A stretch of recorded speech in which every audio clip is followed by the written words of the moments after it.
Hey everyone, welcome back to Milsurp HQ. Got something a little different for you today. This isn't quite Milsurp, but kind of Milsurp adjacent. More of a retro firearm. This is a Century Arms AP5 LT model that we're going to be doing an unboxing and just initial review of, and I'm going to get some shooting footage of it tomorrow. Not really a Milsurp because it is a new made gun, but it's styled upon the original MP5. It's a full-size model, not the compact or the K. And I've always liked retro arms. I've built an M16A2 AR-15 build. I have an AK that's built off of parts kits from the 70s. It's just kind of another area of firearms that I really enjoy and I really like to buy and shoot, especially shoot. So we're just going to do an initial unboxing, see what's in here, an initial review of the quality and the setup and what I have planned for this gun. Comes in a decent hard case here. And the reason I bought this one is because the LT model that they just came out with, and they only lasted for a few days at Atlantic Firearms, they were $850 instead of the usual around $1,000 or $1,100 for these guys. And they don't come with as much as some of the Premier models, but the only difference between this and the Premier model on the gun itself is, I will show you here. All right. The only main difference is this right here. The muzzle does not have the tri-lug, it just has a threaded muzzle, which for 99% of people that doesn't matter. The tri-lug is kind of iconic to the MP5. You can see here on the instruction manual, it does have our tri-lug flash hider on there, but we can't use that, so we don't have one. But for most people, they're never going to use a tri-lug, or if they're using a suppressor, it's going to be direct thread anyway. So in the box, you can see here, we have just your usual paperwork, join your NRA card, instruction manual, AP5 series of semi-auto pistols from MKE. MKE is the Turkish arms manufacturer for their armaments, and they supply other countries and commercial contracts as well. Century imports these, they do not make them, so they're actually pretty good. These are made in Turkey by MKE and simply imported, as you can see here on the side plate, or on the little receiver magazine well. Oop, do get a chamber flag there. Take that out, and we can already do our iconic HK slap. Look at that, gotta love it. Initial impressions, got a little bit of grease on there, but overall, pretty solid build quality. I mean, the welds obviously aren't going to be as nice as the real H&K, but some of them are actually better compared to the ones I've seen. Like this bolt weld's pretty nice, and some of these side weld plug welds here. These could have been finished a little bit better. The stamping looks good and solid. The paint is very consistent and scratched off here. I'll get to that in a second. I haven't cleaned and oiled this one. I will do that before getting to the range. You can see this weld is kind of a little bit ugly. That could have been cleaned up better. But overall, it's pretty good fit and finish. Everything fits together tight. It's not rattly, except for this cocking piece rattles a little bit, but I think they all kind of do that. If you hold that, nothing else rattles. Just says MKE here on the top. I thought it would say AP5. Most of the other ones do, but well, it doesn't hurt my feelings. And got our serial number here. 4-position drum sight, standard front sight block, sling loop. And like I said earlier, this one just has a threaded muzzle, which I can't get this thread protector off. I'm going to have to use pliers to get it off. But then I can run it with my suppressor. Standard in butt cap, because this is a pistol, and you'll have to SBR it before throwing a stock on.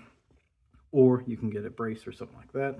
Plastic lower handguard with the 0 and 1 selector positions, and it is the double pin handguard, so a pin here and pin here if you want to replace this with an original HK lower, not handguard, I kept saying handguard, trigger group housing or pistol grip. Plastic, but you can replace these with original HK ones if you want the look. I do plan on eventually maybe replacing this with one that has the bullet pictograms, because I love the X through the bullet, single bullet, and then lots of bullets one. That one's fun. Caliber, 9x19, obviously. No surprises here. Pretty solid quality. Feels surprisingly heavy for its size. It is solid steel and that heavy bolt in there from the roller delay. Comes with a single magazine. These say MKE, 9x19 millimeter. That's the only marking on there. These are going to be kind of sort of hit or miss. For the most part, they seem to work. The follower sits in there kind of wonky, so we'll see how it works at the range tomorrow. I plan on buying some more mags. I did already order a KCI mag. I have that on the way, so we'll test that out versus this one. I bought a KCI because they're $40 compared to the H&K mags are about $80. H&K mags are obviously the gold standard, so if you really want it to work, buy some of those. And also comes with a sling, which I actually didn't realize when I initially bought this, and I bought an extra sling, so now I have 2 slings, but oh well, it was like 12 bucks. It is the weird German, like the original German style 3-point sling, which is kind of an odd setup, but I've been playing with it. That's why there's some scratches on this one already, and I kind of like it. I'm going to keep it just for the original style. One other comment is these do have the slim style handguard, which is, this is actually original to the MP5s when they came out in like the late 60s, I believe. They had this thin handguard, and that's why Turkey still makes them, because they have like the original HK tooling from back then that HK sold to them and kind of instructed them on how to use. I already bought a wide handguard because that's the classic 70s, 80s, 90s MP5 look, and that's what I wanted, so I have a wide handguard on the way. They're not expensive, they're like 25 bucks. So gonna get that on the way, and then I am buying an SB Tactical folding brace just to keep it a pistol. I do plan on SBRing it and either throwing on the classic A2 full-size stock or the sliding stocks, the A3 style. They're kind of expensive. MKE does make some. I think they're going to be making more. Right now they're around 300 bucks for a A3 stock from MKE. Original HKs are ungodly expensive. But this is going to sound funny. Don't laugh at me. Airsoft stocks. There's an airsoft company, VFC, that makes MP5s, and they have sliding stocks and actually extremely high quality for airsoft. I'll put the quotes there.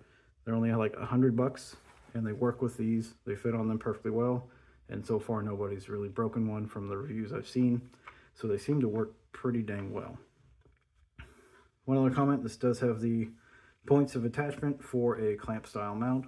If you want to get one of those, there's several different manufacturers. The most popular one at the time seems to be the Midwest Industries low profile mount. I think it covers most of the space up here, or they have super small ones that clamp to a single point, or they make just regular size ones as well. MKE makes one. They seem to work okay. They're kind of a pain in the ass to get on there from what I've heard. They're like 50 bucks. The Midwest is like 80 bucks. So your choice, not really a big deal at the end of the day. But very happy with the build quality on this. Super happy to have one. And I can finally do the iconic HK slap. I did notice when playing with it, the mag is a little tight to get in because it's not in yet. With the bolt closed, obviously, that's why you got to do the bolt open reload, but you can rock it in there. Click. You're going to have to do a little bit of the AK rock when getting it in. You can't just shove it straight in there like this. Doesn't go in. Got to rock it in a little bit. Now it's in. Or simply take your opening bolt up, lock it open, clicks right in. So that's why they recommend loading it with the bolt lock open. You certainly can load it just straight in and kind of squeeze it in there, force it in there like that. If you have 30 rounds, it's probably going to be very challenging, but you can do that and just rack it if you want. But who wouldn't want to do this? Do the HK slap. Come on. Love that. Trigger and safety. Safety is very heavy. It's damn near impossible to get from a grip. It's one too far away. I don't have the biggest hands in the world, but I don't have small hands. You have to break your grip, come over, and it's very, very stiff. Not happening. Trigger is meh. It's squishy, it's spongy, it's probably 8 pounds or so. It's not a great trigger. It's got lots of over travel, lots of pre-travel. You can send these triggers off to several people, such as Bill Springfield. But I mean, it's a 9mm PCC, or pistol. It will be a PCC. So it doesn't matter too much. You're not going for superb accuracy, but I might still do that just because. I will be running this suppressed a lot, pretty much all the time. I do have a direct thread mount suppressor, or you can buy, this is a 1/2x28 thread, so you can simply buy a 1/2x28 tri-lug adapter if you want the original look and original function. It will be oh so slightly longer than original original tri-lug. I compared it to one at the shop, and the tri-lug rested about here. With the adapter, your tri-lug is going to rest about here. So you got like 1/2 inch distance additional with this one. So it will be so slightly longer than original. If that really bothers you, buy one of the other AP5 models that have the tri-lug mounted on the barrel, or you can just get an adapter if you're cheap like me. For the sling, I'll go ahead and show you how it goes on. You can look up other videos. How to set this up it is a bit of an odd system, but it's kind of neat. It is a 3-point sling. Obviously our clip here clips in the front. And I will comment that this finish is not very durable, which I don't really care. I'm going to be shooting the crap out of this thing and beating it up. But you can see finish on this sling mount here is already all chipped off. Finish on this sling mount here is chipped off. And finish on this little clip, which I actually didn't know was to hold part of the sling. You'll see these on G3s and HK33s as well. It holds your middle point. That's already all scratched up as well. And you can see a paint chip there from the cocking piece, and right there from, I don't know what. I think that came with the gun. So the paint is not the most durable, but I kind of like the look of like used and abused guns. Not abused, but used honestly. So I'll be shooting this one a lot, probably run some competitions with it. You can also see some paint chips coming off around the magazine well. That's just from me doing the HK slap a bunch. Anyway, here's how the sling mounts. Clip this on the front. Clip this guy, make sure I don't have it twisted first, which I believe I do. Alright, let's see here. So this, when you get it, it's in 2 pieces. This buckle slides over this hook, and you thread it through this buckle in the back. This loop catches on this cap, kind of snaps over like that, then swivels back and forth. And you can either use it like this. This is it in its 3-point configuration. It kind of slides down into a single point sling like that. Or you can take this hook and you clip it on this side piece on the side of the magazine, like so. This little spring steel, if I can get it. There we go. Actually, it's easier if I fold it over put it over my neck. And now, take our sling, clips on the side right there, and that holds that in place. And now this functions as your 3 points of contact. So it provides some support if you want to run this one-handed, if you're doing something, or if you just want to sling it around your body, it holds it a little closer. Or I've seen, and to get this out, you just kind of, you can fold it back and just kind of pop it over that little notch there. And now it runs as a single point configuration. If you want to run it as a 2-point, I have seen some folks say that you can simply take this, slide it over your hook, and now it kind of functions as a 2-point sling. I don't know how well it would work because it tends to kind of open this up and you're just asking for that to pop off. I might try it, see how it works out, but I kind of like it as a 3-point sling. So I'll actually utilize this little hook that's built into the side of the gun to hold your buckle like that. Kind of confusing at first, but once you get it all set up and working, it's not too bad at all. Well, we'll get it to the range tomorrow, get our suppressor on it, probably shoot 200-300 rounds through it.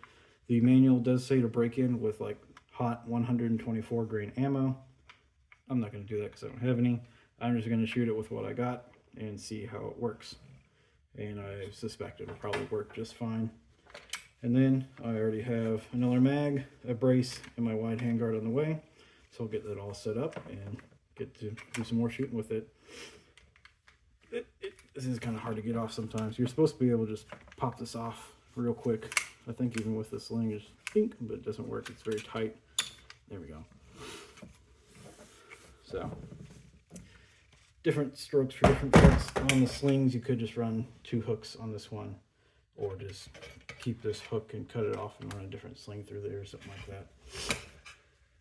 Plenty of customization options. That's the beauty of H&K guns, especially like MP5s and G3s. It's just a simple pin to get the handguard off, simple pin to get this lower piece off, simple pin to get the buttstock off. A lot of options for that. I do love the flashlight handguards, but those are also incredibly expensive. All right, well, that's pretty much the initial unboxing and review.